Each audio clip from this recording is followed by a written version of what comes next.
बुआ और भतीजा एक अटूट बंधन। शहर की गहमा गहमी से दूर एक छोटे से गांव रामपुर में सूरज की किरणें रोज सुबह एक छोटे से घर के आंगन में अपनी दस्तक देती थीं। ये घर था निर्मला बुआ का और उनके जीवन का केंद्र था उनका भतीजा रवि। रवि, जो अब 17 साल का हो चुका था, बचपन से ही निर्मला बुआ के साथ रहता था। उसके माता पिता एक सड़क दुर्घटना में चल बसे थे, तब रवि केवल 5 साल का था। उस दिन से निर्मला बुआ ने उसे अपनी आंखों का तारा बना लिया था। निर्मला बुआ ने कभी शादी नहीं की थी। उनका पूरा जीवन उनके बड़े भाई और उनके परिवार को समर्पित था। रवि के आने के बाद उनका पूरा संसार रवि के इर्द गिर्द सिमट गया। उन्होंने उसे माँ का प्यार दिया, पिता का मार्गदर्शन और एक दोस्त का साथ। गांव के लोग अक्सर कहते थे, निर्मला ने रवि को ऐसे पाला है जैसे कोई माँ भी न पाले।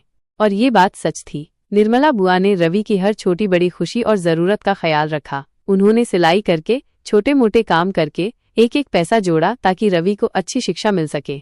रवि भी अपनी बुआ से बहुत प्यार करता था। वो जानता था कि बुआ ने उसके लिए कितने त्याग किए हैं। वो अक्सर बुआ के पास बैठकर उनकी पुरानी कहानियां सुनता था, उनके हाथ के बने पकवानों की तारीफ करता था और उन्हें काम में मदद करता था। शाम को जब बुआ सिलाई करती थी तो रवि उनके पास बैठकर अपनी स्कूल की किताबें पढ़ता था। कभी कभी वे दोनों देर रात तक बातें करते थे अपने सपनों और भविष्य के बारे में।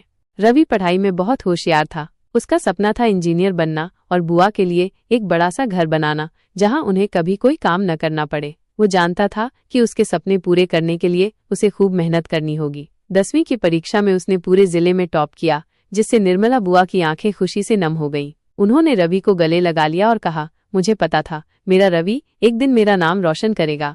लेकिन हर कहानी में चुनौतियां होती हैं। 10वीं के बाद रवि को शहर के एक अच्छे कॉलेज में दाखिला लेना था, जिसकी फीस बहुत ज्यादा थी। निर्मला बुआ के पास इतने पैसे नहीं थे। उन्होंने अपने कुछ गहने बेचने का फैसला किया जो उन्हें उनके माता पिता से विरासत में मिले थे। रवि को जब इस बात का पता चला तो वह बुआ के पैरों में गिर पड़ा। नहीं बुआ, आप ऐसा नहीं करेंगी। मैं कहीं और पढ़ लूंगा, लेकिन आप अपनी निशानी नहीं बेचेंगी। निर्मला बुआ ने रवि के सिर पर हाथ फेरा और प्यार से कहा, ये निशानी ही तो है जो तुम्हें तुम्हारे सपने पूरे करने में मदद करेगी। मेरे लिए तुम्हारी खुशी से बढ़कर कुछ नहीं। रवि ने नम आंखों से बुआ की तरफ देखा। उस दिन उसे एहसास हुआ कि बुआ का प्यार कितना अनमोल है। रवि शहर के कॉलेज में पढ़ने चला गया। शुरुआत में उसे बुआ की बहुत याद आती थी। हर हफ्ते वो बुआ को चिट्ठी लिखता और फोन करके उनका हालचाल पूछता। निर्मला बुआ भी रोज रवि के लिए प्रार्थना करती थी। उन्होंने अपने सारे कष्ट भुलाकर रवि के भविष्य के लिए खुद को समर्पित कर दिया था।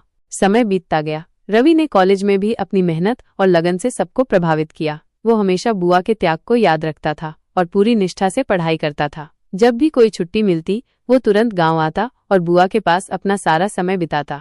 बुआ उसे देखते ही खुशी से फूली नहीं समाती थीं। वो उसके पसंदीदा पकवान बनाती और उससे शहर की बातें पूछती थीं। कहानी जारी रखने के लिए कृपया मुझे बताएं।